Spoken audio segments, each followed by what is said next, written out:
Ofrit Shapira-Berman is a professor at Hebrew University, and she's been working with the families of those missing and killed in Israel on October 7th, and she joins us now from Tel Aviv. Thank you so much for being here with us. Finally, after that long delay, welcome news that the ceasefire has taken effect. 3 hostages to be released today, 33 in the next few weeks.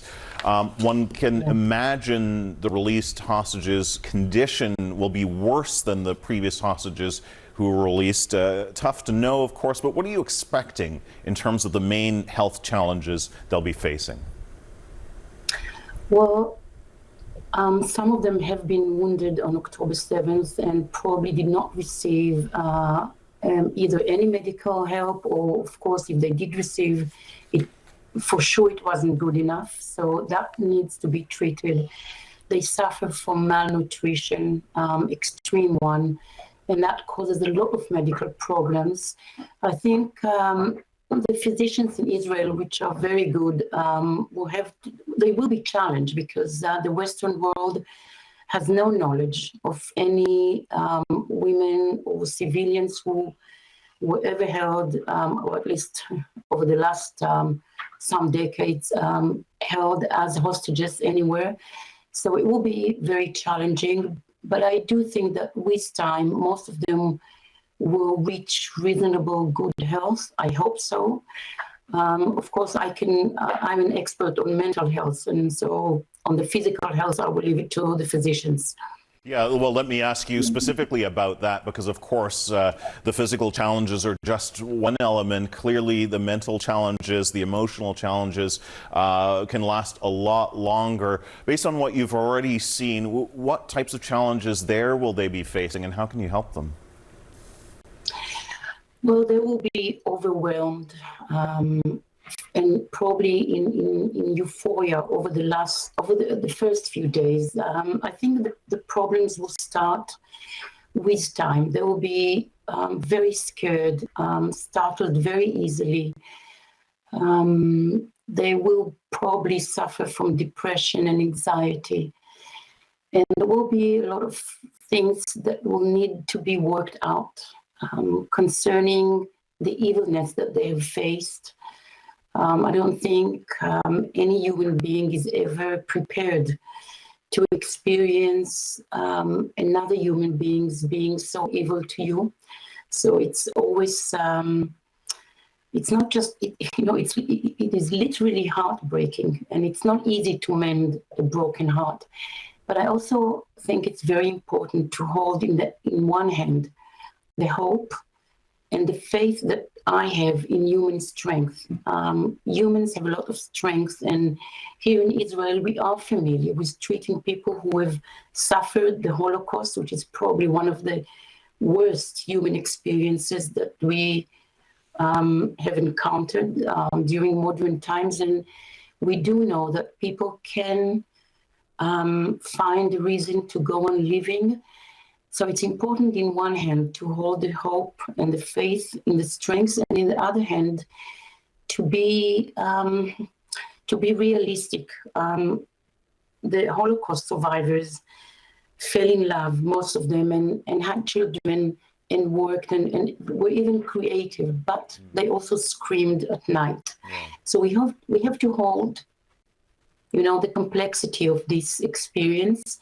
I think the one thing that is very, very, very important is to respect their privacy and to do everything that we can for them to regain their sense of autonomy, which was robbed. Yeah. They were robbed of their autonomy. I spoke to a rehab specialist who'd been treating returned hostages, and she said there was a lack of long-term support. And I know you've previously said that true healing could take a generation or two. Has there been enough investment in these long-term resources to help these returnees? So I think it's not very accurate what that specialist has said, because the Social Security here in Israel is paying and will be paying for therapy for those people for however long they will need it. I think there are experts. Personally, of course, I'm familiar with the experts who are working in private practices. They're not necessarily in hospitals, but there are experts in Israel who are experienced in treating very profound traumas. Of course, not these kind of traumas, but other traumas that can be devastating for the human spirit. And we're familiar with long-term therapy. It is completely clear to me that they will need therapy for many, many years. But it's also important to say that it's not that we have to wait 10 years or 20 years of therapy to see achievements. Achievements are in the small details of everyday's life. And some of the hostages who were released last year or who were released over the previous years have already fallen in love, which I see as like one of the biggest achievements and like a proof of the human spirit to ability to rehabilitate. So if the hostages who are coming back now, once I will hear that they fell in love with someone, my heart will be expanding to the moon. That's a very good sign.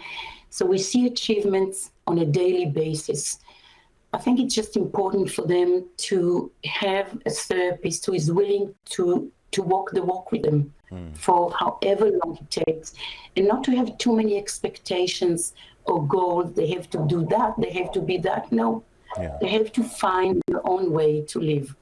That was a beautiful example you gave there of the triumph of those returnees falling in love and how that can represent healing.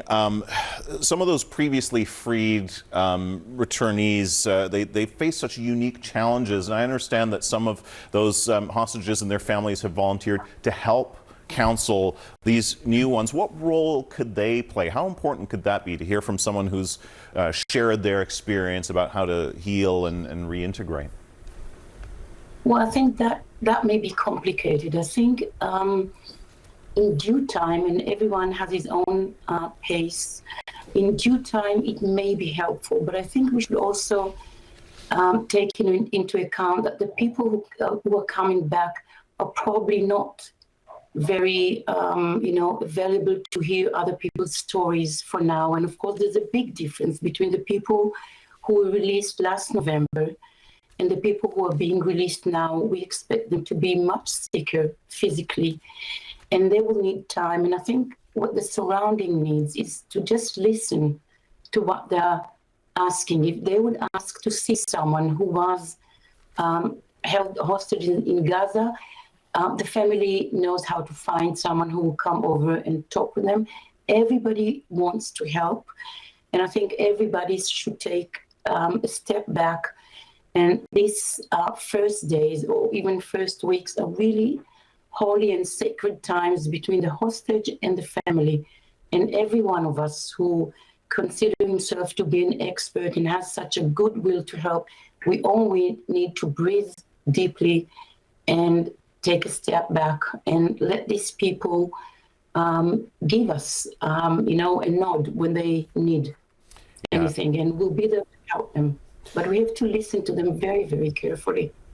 Yeah, it's such a huge challenge, but so many people around the world are rooting for them and hoping that they get the help they need and deserve.